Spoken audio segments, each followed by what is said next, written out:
Hello friends, സിനിമയിൽ ഒരു time എല്ലാവർക്കും മോശമായിരിക്കും. തുടരെ പരാജയങ്ങൾ മാത്രം വരുമ്പോൾ ഇൻഡസ്ട്രിയിൽ നിന്ന് തന്നെ ഔട്ടായി എന്ന് നമ്മൾ വിചാരിക്കും. സൂപ്പർ ഹിറ്റ് ആകുമെന്ന് കരുതിയിരുന്ന ബോട്ട് ചെട്ടിയും 8 നില പൊട്ടി.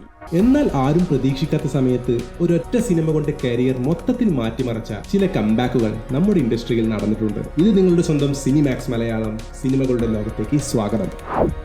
10ാം സ്ഥാനത്ത് നമ്മുടെ സ്വന്തം Kuku ബാബുവാണ്.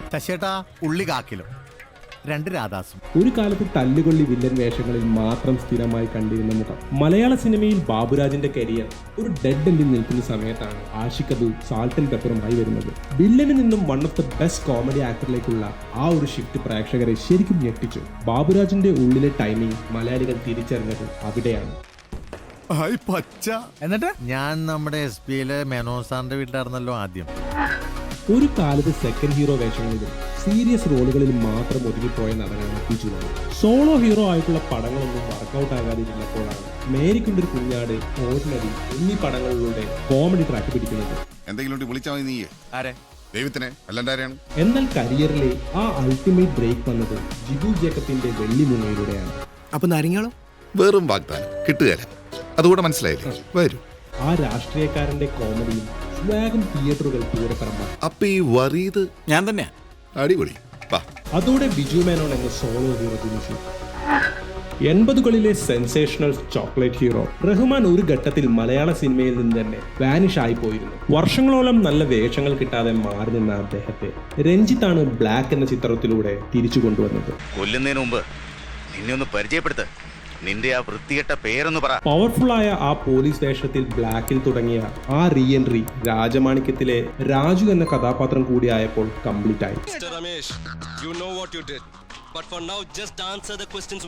Rahman is back in action, a truly stylish comeback. Chocolate ഇമേജിൽ കുടുങ്ങി ഒരുപാട് ഫ്ലോപ്പുകൾ വന്ന സിനിമയിൽ നിന്ന് കുറച്ചു കാലം ബ്രേക്ക് എടുത്ത ആളാണ് നമ്മുടെ ചാക്കോച്ചൻ. റിയൽ എസ്റ്റേറ്റ് ബിസിനസ്സിലേക്ക് വരെ അദ്ദേഹം തിരിഞ്ഞ സമയത്താണ് ലാൽ ജോസ് ഒരു കിടിലൻ സ്ക്രിപ്റ്റുമായി വരുന്നത്.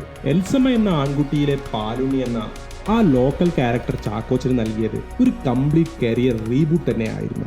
പാലുണ്ണി എന്നുള്ള നിന്റെ ഒടുക്കത്തെ വിളി കേട്ട് നാട്ടുകാരും തുടങ്ങിയിട്ടുണ്ട്.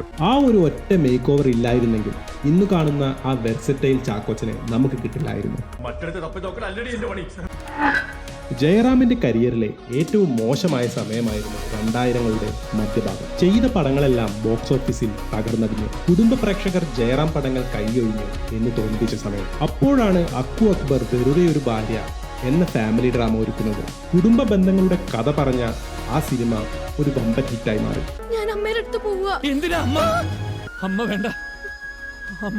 ജയറാമിന്റെ ആ പഴയ കുടുംബ പ്രേക്ഷകരുടെ പ്രിയങ്കരൻ എന്ന പദവി അത് തിരിച്ചു കൊടുത്തു. 5ാം സ്ഥാനത്ത് പൃഥ്വിരാജ്. ഒരുപാട് സൈബർ അറ്റാക്കുകളും ഇൻഡസ്ട്രി വിലക്കുകളും നേരിട്ട് കരിയർ തന്നെ ഒരു വലിയ ചോദ്യചിഹ്നമായി നിന്ന സമയം. അന്നിറങ്ങിയ പല ചിത്രങ്ങളും സാമ്പത്തികമായി പരാജയപ്പെട്ടു.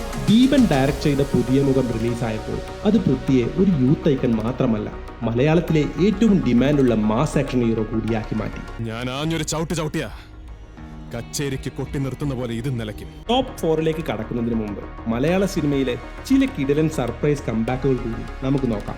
വെറും ലവ് കോമഡി മാത്രം ചെയ്യുന്ന ആൾ എന്ന ടാഗ് മാറ്റി സുരാജിനെ ഒരു ക്യാരക്ടർ ആക്ടറാക്കി മാറ്റിയത് ഈ ഒരൊറ്റ പോലീസ് സ്റ്റേഷൻ സീനാണ്. പക്ഷെ പറ്റിക്കാൻ വേണ്ടിയിട്ടാണെങ്കിലും ആരോട് ഇങ്ങനെയൊന്നും പറയരുതെന്ന് പറയണം. ജൂനിയർ ആർട്ടിസ്റ്റിൽ നിന്നും മലയാള സിനിമയുടെ പവർ ഹൗസ് പെർഫോമറായി ജോജു മാറിയത് ഈ ഒരൊറ്റ ഇൻവെസ്റ്റിഗേഷൻ ത്രില്ലറിലൂടെയാണ്. പിന്നെ നീ ഇവിടുന്ന് കൊണ്ടുപോയി വെട്ടുകത്തി, അതിന് നീ എത്ര കഴിയാലും ഫോറൻസിക്കാരത് കണ്ടുപിടിക്കും. കോമഡി വേഷങ്ങളിൽ നിന്ന് പ്രേക്ഷകർക്ക് കണ്ടു പേടി തോന്നുന്ന ഒരു വില്ലനേക്കുള്ള ഷാജോണിന്റെ ട്രാൻസ്ഫോർമേഷൻ.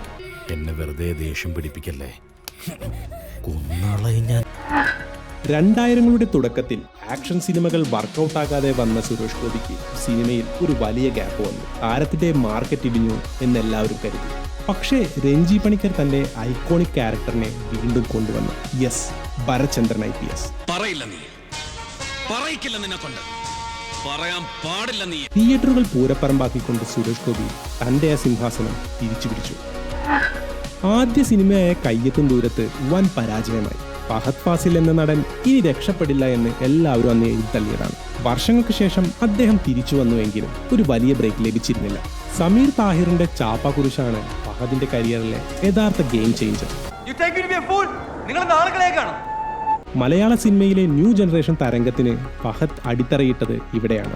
2ാം സ്ഥാനത്ത് മറ്റാരുമല്ല, നമ്മുടെ ലാലേട്ടൻ. അന്ന് മമ്മൂട്ടി സൂപ്പർ സ്റ്റാറായി തിളങ്ങി നിൽക്കുന്ന സമയം. മോഹൻലാൽ മികച്ച നടനാണെങ്കിലും ഒരു സോളോ കൾട്ട് ഹീറോ പരിവേഷം അന്ന് അദ്ദേഹത്തിന് ലഭിച്ചിരുന്നില്ല.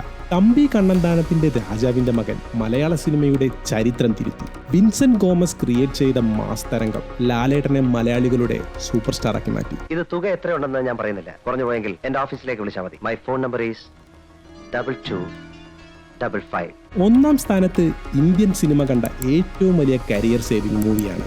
1986-87 കാലഘട്ടത്തിൽ മമ്മൂട്ടിക്ക് അടുപ്പിച്ചുണ്ടായത് ഒരുപാട് ഫ്ലോപ്പുകളാണ്. മമ്മൂട്ടിയുടെ യുഗം കഴിഞ്ഞു, ഇനി തിരിച്ചു വരില്ല എന്ന് മാധ്യമങ്ങൾ വരെ എഴുതി പിടിപ്പിച്ചു. എന്നാൽ ജോഷിയുടെ ന്യൂഡൽഹിയിലൂടെ GK ആയി മമ്മൂട്ടി സ്ക്രീനിൽ നിറഞ്ഞപ്പോൾ പിറന്നത് അന്നത്തെ ഏറ്റവും വലിയ ബോക്സ് ഓഫീസ് റെക്കോർഡാണ്. രാഷ്ട്രത്തലവൻ, പണക്കാരൻ, രാഷ്ട്രീയ നേതാക്കൾ, ഇവന്റെ ഒക്കെ ലൈഫ് എന്റെ കയ്യിലാണ്. വിമർശിച്ചവരുടെ വായടിപ്പിച്ച രാജകീയ തിരിച്ചുവരവ്. സോ ഫ്രണ്ട്സ്, ഇതിൽ ഏത് നടന്റെ കംബാക്കാണ് നിങ്ങൾക്ക് ഏറ്റവും മാസായി തോന്നിയത്? അതുപോലെ ലിസ്റ്റിൽ പെടാതെ പോയ വേറെ ആരെങ്കിലും ഉണ്ടെങ്കിൽ താഴെ കമന്റ് ചെയ്യൂ. വീഡിയോ ഇഷ്ടപ്പെട്ടെങ്കിൽ ലൈക്ക് ചെയ്യാനും സബ്സ്ക്രൈബ് ചെയ്യാനും മറക്കരുത്. See you in the next video. Good by.